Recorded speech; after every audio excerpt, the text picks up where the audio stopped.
की कथा हमने सुनी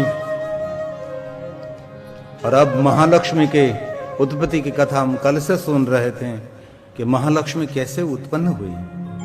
तो हमने दर्शन किया कि सभी देवताओं के अलग अलग तेज के द्वारा मां का स्वरूप प्रकट हुआ। पूरे देवताओं का वर्णन हमने कल सुन लिया कि देवताओं के द्वारा अलग अलग देवताओं के द्वारा मां का सर्जन हुआ। एक एक अंग का वर्णन किया मां का। बाद में देवताओं ने देखा कि मां का आद्य शक्ति का हमने प्रागट्य तो किया, लेकिन उन पर कोई वस्त्र भी नहीं, उनके पास शस्त्र अस्त्र भी नहीं।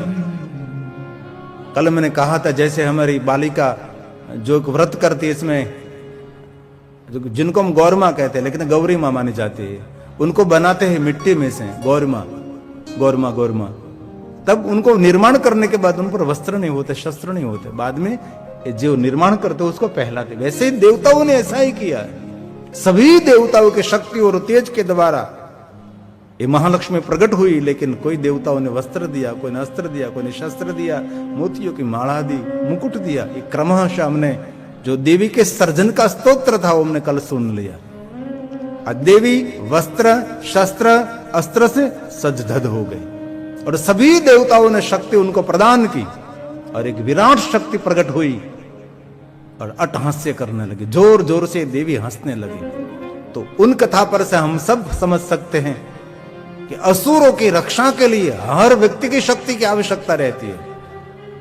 पहले तो एक असुर था रंभासुर की परंपरा में, जो महिषासुर था। महिष इतना भयंकर और आक्रामक असुर था, सभी देवताओं को स्वर्ग में से निकाल दिया था, इंद्र को इंद्रलोक में से निकाल दिया। देवता सब मनुष्य लोक में घूम रहे थे और बार बार शिव और श्री हरि को कहते, मनुष्य लोक में हम कहीं जगह पर रह नहीं सकते, मनुष्य लोक में दुखी हम सब संतापित, हम सब दुखी हैं, मनुष्य लोक में कहीं जगह पर शांति नहीं है।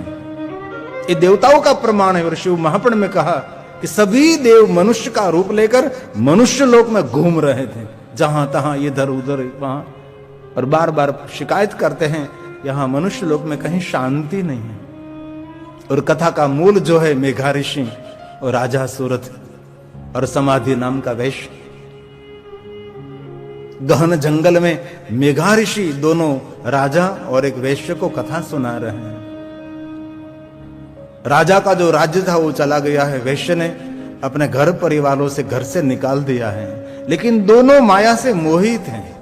ये राजा अपने राज्य को याद करता है, अपने रानियों को, मंत्री को, खजांची को, सेनापति को याद करते करते मोहित होकर दुखी हो रहा है। उनके सामने जो वैश्य हैं अपने पत्नी, पुत्र, पौत्र, भाई, भतीजा सबको याद करके दुखी हो रहा है, अपमानित करके निकाल दिया है, तो भी उनका मोह छूटता नहीं है। ये दर्शन पुराणों का नहीं, दर्शन हमारे जीवन चरित्र का दर्शन है। कितना ही बेटा आपको परेशान करे, लेकिन आपका मोह कभी छूटने वाला नहीं है। आपका परिवार आपको कितना ही अपमानित करे, लेकिन कभी आप अपने परिवार का मोह छोड़ नहीं सकते। और एक बात स्फटिक है, हमारी सनातनी परंपरा है, पारिवारिक पारिवारिक जवाबदारी पूर्ण होने के बाद हर मनुष्य के लिए संन्यास आवश्यक रहता है, क्योंकि संन्यास से मोह छूटता है, जीवन का मोह छूटता है। लेकिन बहुत कम लोग हैं जो व्यवहार और परिवार को छोड़कर संन्यास ग्रहण करना चाहिए। वन पूर्ण होने के बाद धीरे धीरे निवृत्ति का प्रयाण करें और संन्यास ग्रहण करें। संन्यास क्यों? अपने आत्ममंगल के लिए और हमारी सनातन की रक्षा के लिए संन्यास बहुत आवश्यक रहता है। अभी तो कौन संन्यास लेता है, अब सबको पता है। पहले तो हमारे संन्यास को, हमारे घर कोई साधु आता था तो हमारे माता पिता पूछते थे कि आपका दूध क्या है। अब तो किसी की कुछ पता ही नहीं। अखाड़ा, आपकी मढ़ी, आपका गुरुद्वारा, सब कुछ पूछा जाता था। बाद में प्रणाम करते थे हम। गेरुआ कपड़ा देखकर प्रणाम नहीं करते थे, हमारी परंपरा नहीं है। रंगीन कपड़ा तो कोई भी पहन सकता है यार, उसका गोत्र, उनकी परंपरा, उनकी गुरु परंपरा। सन्यास लिया, लेकिन दूध कहां से आया? कहता है सन्यासी मेरे आहिर का दूध है, मेरे क्षत्रिय का दूध है, मैं वैश्य का दूध हूं। कहना चाहिए, सन्यास में कभी झूठ नहीं होना चाहिए। बाद में ये संसारी उनको प्रणाम करते थे। अभी भी कहीं भी गांव में जाओ, कोई ब्राह्मण होगा तो पूछे कि ब्राह्मण कैसे ब्राह्मण है, तो औदिच्य ब्राह्मण, औदिच्य झालावाड़ी ब्राह्मण, अलग अलग नाम होते हैं। अभी भी हम कहीं जाते तो हम कहते केवा आप कैसे हो, तो बाबा जी। बाबा जी कैसे? वैष्णव साधु, रामानंदी साधु के पचे अतीत महाराज, ऐसे हमारी पहचान रहती है। और एक बात दिल से मैं कहता हूं, आपके पास बुद्धि है, आपके पास सामर्थ्य है, आपके पास कार्य कुशलता है, और आपकी जो आत्मा शक्ति है, आपके पास कोई हुनर है, आपके पास बहुत बड़ी कोई विद्या है, तो आपके परिवार का कार्य पूर्ण करने के बाद ये विद्या, ये टैलेंट, आपका सामर्थ्य धर्म के लिए समर्पित करना चाहिए। जो सनातन को जीवित रखना है, तो बहुत सारे अखाड़ों में साधु इंतजार करते हैं कि कोई ऐसा तीव्र बुद्धिजीवी संन्यास ग्रहण करे और इस सनातन धर्म का जतन करे। हमारी आखिरी पड़ाव हमारा संन्यास सनातन के लिए होना चाहिए, लेकिन बहुत कम लोग हैं, दुख की बात है। तो दोनों राजा और वैश्य दोनों मोह से मोहित हैं। और मेघा ऋषि का आश्रम तो के शांति का प्रतीक माना जाता है। बलवान जंतु को, जो निर्बल जंतु है उसको मारते नहीं थे। इतना दिव्य वातावरण मेघा ऋषि के आश्रम का था, और पूर्ण शांति का स्थान मेघा ऋषि का आश्रम था। लेकिन शांति रूपी आश्रम में रहने वाली राजा और वैश्य दोनों अशांत हैं, क्योंकि शांति बाहर से नहीं खरीदी जाती। शांति एक भीतरी, एक हमारा निजी स्वभाव रहता है। कई लोग भीड़ में होते हुए भी अकेले रहते हैं, कई लोग अकेले होते हुए भी भीड़ में रहते हैं। ये आपकी मानसिकता पर आधार रहता है कि आपकी मानसिकता आपने कैसे निर्माण की है। और एक बात और, आपका जीवन आपको ही निर्माण करना है। आपके जीवन रूपी इमारत और कोई कड़िया नहीं मिलते, और कोई कारीगर नहीं मिलते, और कोई मिस्त्री नहीं मिलता। आपके जीवन की इमारत बनाने के लिए आप खुद ही आर्किटेक्ट बनो, आप खुद ही इंजीनियर बनो, आप खुद ही कारीगर बनो, और जीवन रूपी इमारत इतनी बड़ी बनाओ। बनाने के लिए नींव की ईंट मजबूत होनी चाहिए। और आपको प्रगति करना, तरक्की करना है, तो आपको आपके पैर पर ही चलना पड़ेगा। चढ़ना है तो निसरणी आपकी ही होनी चाहिए। दूसरों के कांध पर तो शमशान जा सकते हैं, लेकिन सफल नहीं हो सकते। सफल होना है तो आप स्वयं को जागृत करके प्रयास करना पड़ता है। पल पल का उपयोग सावधानी पूर्वक करना चाहिए। तो राजा सुरथ और वैश्य समाधि दोनों मेघा ऋषि के मुख से कथा सुन रहे हैं कि सभी देवताओं की शक्ति मिलकर महालक्ष्मी प्रकट हुई है। और महालक्ष्मी प्रकट होने के बाद ब्रह्मा जी के मन में हुआ, वो तो वस्त्र विहीन, शस्त्र अस्त्र विहीन है। सभी देवताओं ने मिलकर जिनके पास जो सामर्थ्य था, सामर्थ्य के अनुसार इस देवी को वस्त्र, शस्त्र, अस्त्र सब कुछ दिया। देवी को शक्ति प्रदान की और देवी अट्टहास्य करने लगी। और वहां से हमने कथा छोड़ी थी, वहां से कथा को हम प्रारंभ करते हैं। और कथा श्लोकात्मक है, सभी श्लोक शिव महापुराण ग्रंथ के हैं, व्यास रचित हैं। जो कुछ बोल रहा हूं शिव महापुराण आधारित बोल रहा हूं। अन्य ग्रंथों में कुछ और हो सकता है, ये मैं नहीं कह सकता, लेकिन मेरे पास शिव महापुराण है, उनके आधार पर मैं गाता हूं। इसलिए मैं विवाद के पात्र नहीं हूं। जो कहता हूं शिव महापुराण में से कहता हूं, इसलिए जो सुने शिव महापुराण ग्रंथ में कहा वही सुन रहे। और कहते हैं भगवान व्यास, मेघा ऋषि कहते दोनों को, राजा और वैश्य को, इनके इस भीषण अट्टहास्य से, देवी ने इतना भीषण अट्टहास्य किया तो कहा ये सभी शस्त्र अस्त्र से सज धज कर देवी भीषण अट्टहास्य करने लगे। सारा आकाश मंडल पूर्ण हो गया और ऐसी प्रतिध्वनि हुई, त्रिलोकी व्यग्र हो गए। ये माता के हास्य से जो देवी प्रकट हुई है, क्योंकि महिष नाम का असुर कोई सामान्य असुर नहीं था, पूरे देवलोक को खाली कर दिया था। इंद्र भी मारा घूम रहा फिर रहा था। इसलिए सभी शक्ति मिलकर असुर का संहार करने के लिए तैयार हुई है। इसलिए इस धरती पर भारत में भी असुरों का संहार करना है। हर समाज, हर ज्ञाति की शक्ति इकट्ठी होनी चाहिए। मैं फला ज्ञाति का, मैं फला जाति का, ऐसा कुछ नहीं। सब जिनके पास जो शक्ति है वो शक्ति सब साथ में मिले तो असुरों का संहार हो सकता है। ये बात हमारे पुराण में कहे और भगवान व्यास रचित ये देवी की आराधना का श्लोक है। तस्या भीषण नारे पूरिता च नभ, पूरा नभ व्यग्र हो गया। प्रति शब्दो महानासी,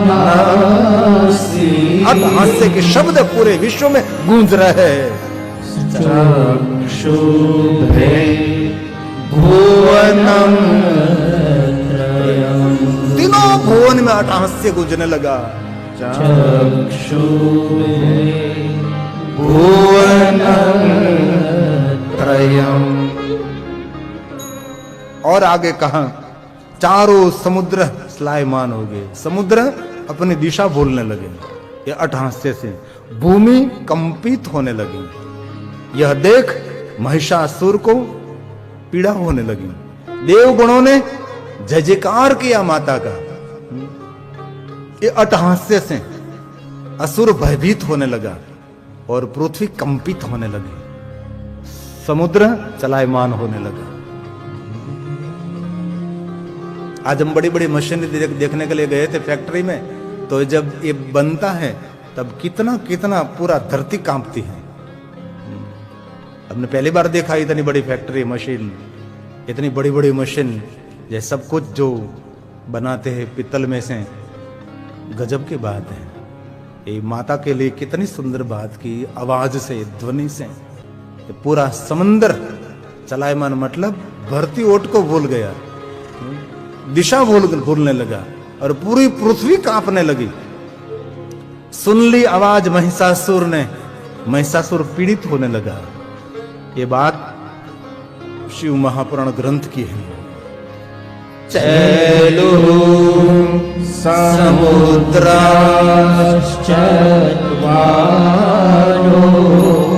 और वसुधा वसुधा च चचालः जय शब्द ततो देवे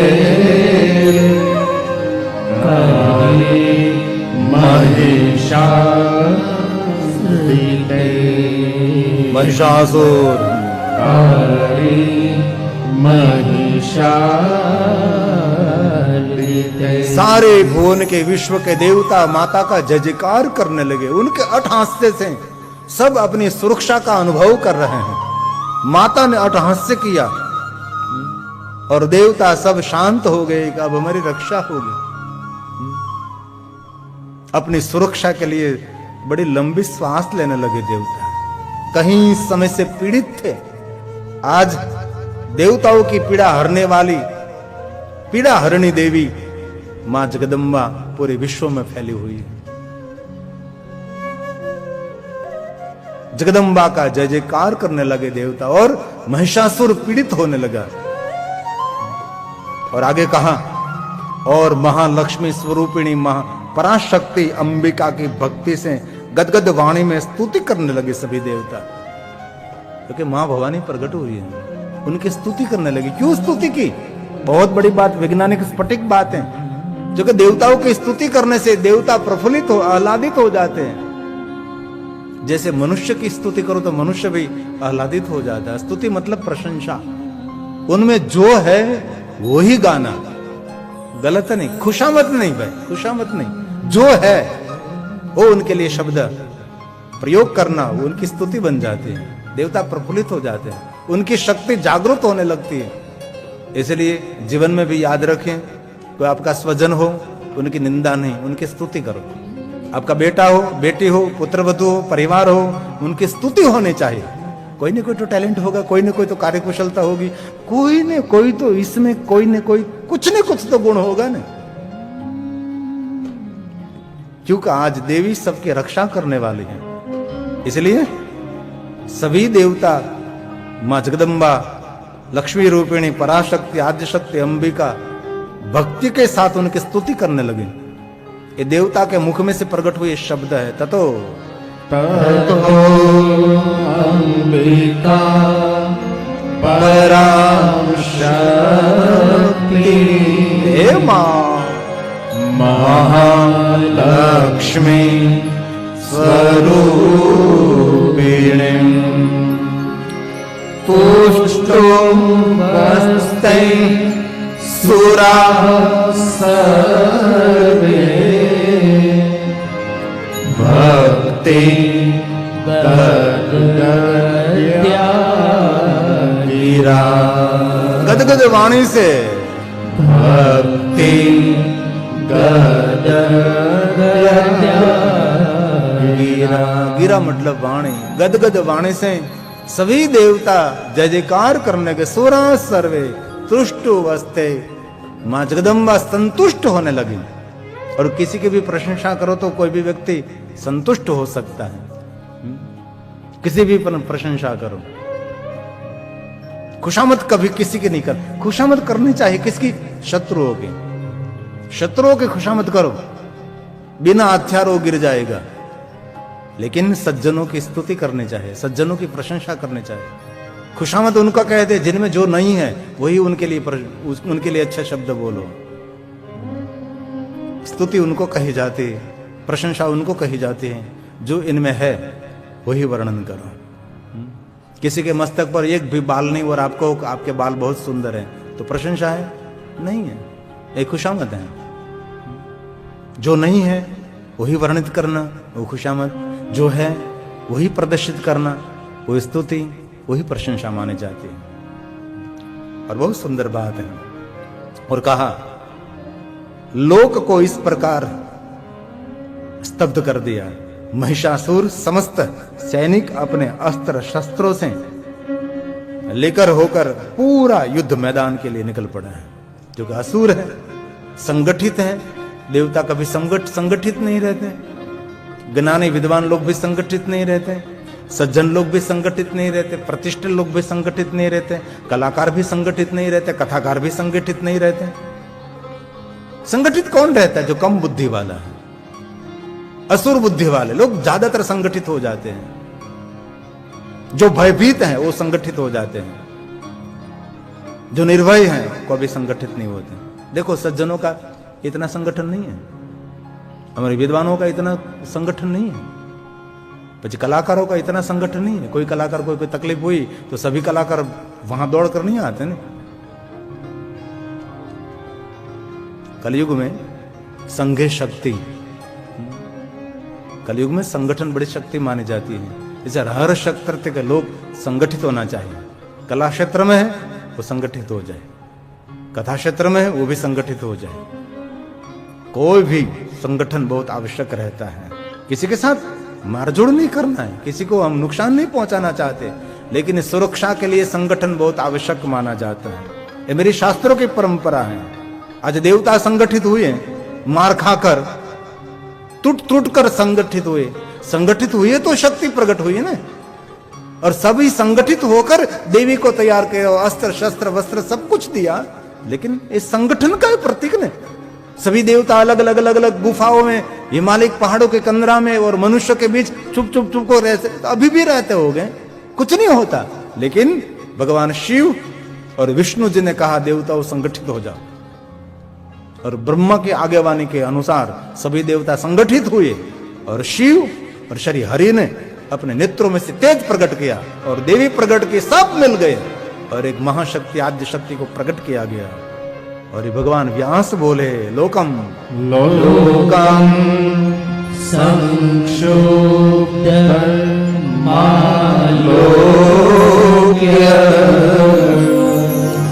देवता परिपन्थिना सन्नाथ्य सैनिकास्ते सभी सैनिक के साथ महिषासुर समुद्रस्थो